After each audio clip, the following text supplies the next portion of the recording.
الرحمن الرحیم. شروع په نامه د رب ذوالجلال چې مهربان او بخښونکی ذات دی. زموږ ویډیو د دې باره کې ده چې موږ څنګه کولی شو په پاسپورټ کې د موږ چې کله اپلای کړي کوم ولایت ته موږ څنګه کولی شو هغه ولایت تغییر کړو. صحیح ده. نو موږ د دې باره کې خبرې کوو چې موږ څنګه کولی شو چې موږ کله کوم یو ولایت ته ثبت نام کړی، یو ولایت ته لکه فرض مثال کابل ته ثبت نام کړی، نو موږ څنګه کولی شو چې د کابل ولایت نه ننګرهار ولایت ته دغه ثبت نام تبدیل کړو. تاسو به لومړی دلته راشئ، دلته به ووهئ چې پاسپورټ آنلاین فورم دا به ووهئ. کله چې تاسو دا ووهل بیا به راشئ ووهئ فورم آنلاین پاسپورټ. دا هم چې کله ووهل بیا به راشئ کومه ژبه چې تاسو انتخابوئ هماغه ژبه به انتخاب کړئ. لکه فرض مثال زه انتخابوم پښتو، نو زه پښتو باندې کلیک کوم. بیا راځم که تاسو چېرته نوی پاسپورټ جوړول غواړئ نو تاسو به دغه آپشن ته راځئ، لاندې غوښتنلیک. او که تاسو غواړئ چې یاره ستاسو تیار پاسپورټ جوړ دی مګر تاسو یوازې او یوازې دغه کوئ د پاسپورټ تبدیلي کوئ، د ولایت تبدیلي کوئ، نو تاسو به راشئ لټون د بارکوډ په اساس دلته به راشئ. اوس فرض مثال ما سره یو بارکوډ دی، ما تیار صیف کړی فرض مثال دا، او دا هلک دی فرض مثال دا په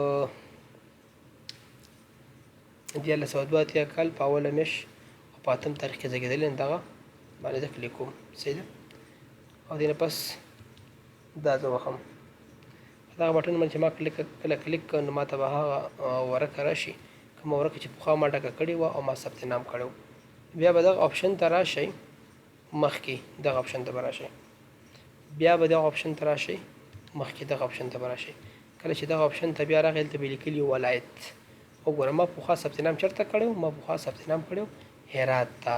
نو که ته اوس غواړې چې یاره زه بل ولایت ته چینج کړم، تاسو به یې سره کوم چینج کوئ.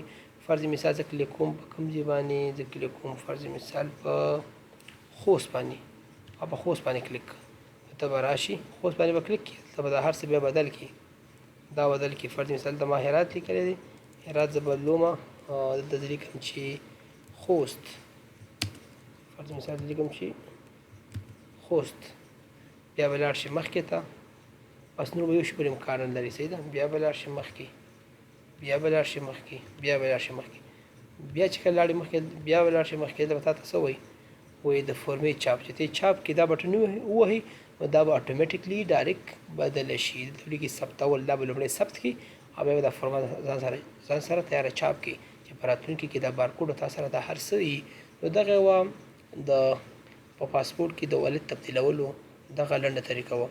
خو د دې چې تاسو خوښه شوي وي، د دې لپاره چې زموږ نورو معلوماتو څخه تاسو ډېر ژر خبر شئ، زموږ چینل سره تاسو خپل ځان سره سبسکرایب کړئ، لایک یې کړئ، تر څو چې موږ ویډیو جوړو ژر تر ژره تر تاسو درورسیږي.